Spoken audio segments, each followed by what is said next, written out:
नमो भगवते वासुदेवाय। नमस्कार, स्वागत है आपका। आज की वीडियो में हम पौष मास पूर्णिमा की दो कथाओं का रसपान करेंगे। एक कथा गरीब ब्राह्मण की और दूसरी तुंगध्वज राजा की कथा का रसपान करेंगे।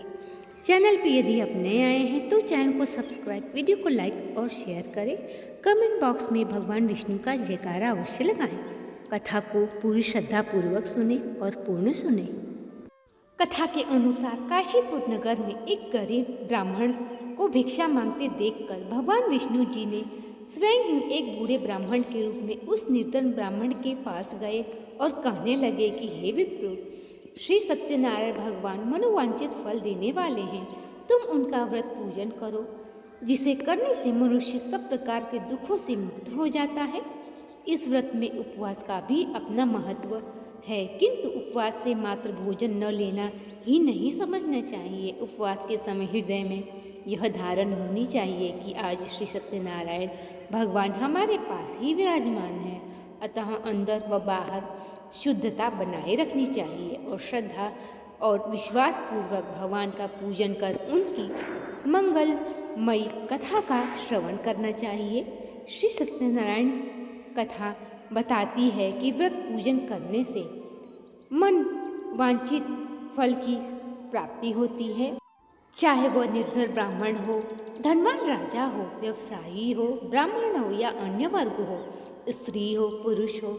यही स्पष्ट करने के लिए इस कथा में निर्धन ब्राह्मण, गरीब, लकड़हारा, राजा, धनवान, व्यवसायी, साधु, वैश्य आदि को पत्नी लीलावती, पुत्री कलावती, राजा तुंगध्वज एवं गोपगणों की कथा का समावेश किया गया है। कथा के अनुसार जैसे लकड़हारा गरीब ब्राह्मण गोपगणों से सुना यह व्रत सुख, सौभाग्य, संपत्ति सब कुछ देने वाला है, तो सुनते ही श्रद्धा, भक्ति तथा प्रेम के साथ सत्यव्रत का आचरण करने में लग गए और फलस्वरूप सुख भोग कर परलोक को मोक्ष के अधिकारी हुए। एक साधु वैश्य ने भी यही प्रसंग राजा के मुख से सुना, किंतु उसका विश्वास अधूरा था और श्रद्धा में कमी होने के कारण उसके मन में प्रण लिया कि संतान प्राप्ति पर सत्य व्रत पूजन करूंगा। समय बीतने पर उसको एक सुंदर कन्या ने जन्म लिया। पत्नी ने व्रत की याद दिलाई तो उसने कहा कि कन्या के विवाह के समय करेंगे। समय आने पर कन्या का विवाह भी हो गया, किंतु उस वैश्य ने उसका व्रत नहीं किया। सभी वह अपने दामाद को लेकर व्यापारी के घर चला गया। वहां उसे चोरी के आरोप में राजा चंद्रकेतु द्वारा दामाद सहित कारागार में डाल दिया गया। उसके अपने घर में चोरी हो गई।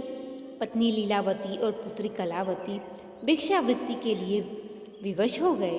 एक दिन कलावती ने किसी के घर श्री सत्यनारायण का पूजन होते देखा, तो वह घर आकर माँ को प्रसाद दिया। तब माँ ने अगले दिन श्रद्धा से व्रत पूजन कर भगवान से पति और दामाद के शीघ्र वापसी आने का वरदान मांगा। श्रीहरि ने प्रसन्न होकर उसे स्वप्न में राजा को कह दिया कि वह दोनों बंदियों को छोड़ दे, क्योंकि वह निर्दोष है। राजा ने अगली सुबह उनका धन धान्य तथा प्रचुर द्रव्य देकर उन्हें विदा कर दिया। घर आकर पूर्णिमा और संक्रांति को सत्यव्रत का जीवन भर आयोजन करता रहा।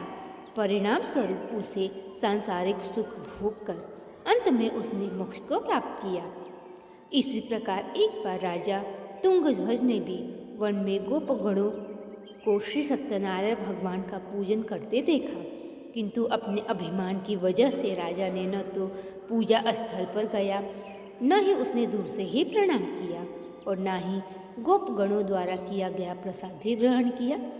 परिणाम स्वरूप यह हुआ कि राजा के पुत्र, धन धान्य आदि सब नष्ट हो गए। राजा को फिर से ये आभास हुआ कि विपत्ति का कारण सत्य देव भगवान का निरादर है। तब उसे बहुत ही पश्चाताप हुआ। वह तुरंत ही वन में गया और गोपगणों को बुलाकर उसने सत्यनारायण भगवान की पूजा की विधि पूछी और बाद में पूजा भी की। उसने उनसे ही प्रसाद ग्रहण किया तथा घर आ गया। उसने देखा कि विपत्ति टल गई और उसकी सारी संपत्ति तथा जन धन सुरक्षित हो गया। राजा प्रसन्नता से भर गया और अपना सर्वस्व भगवान को अर्पित कर दिया। तो ये थी आज की पूर्णिमा व्रत की कथा।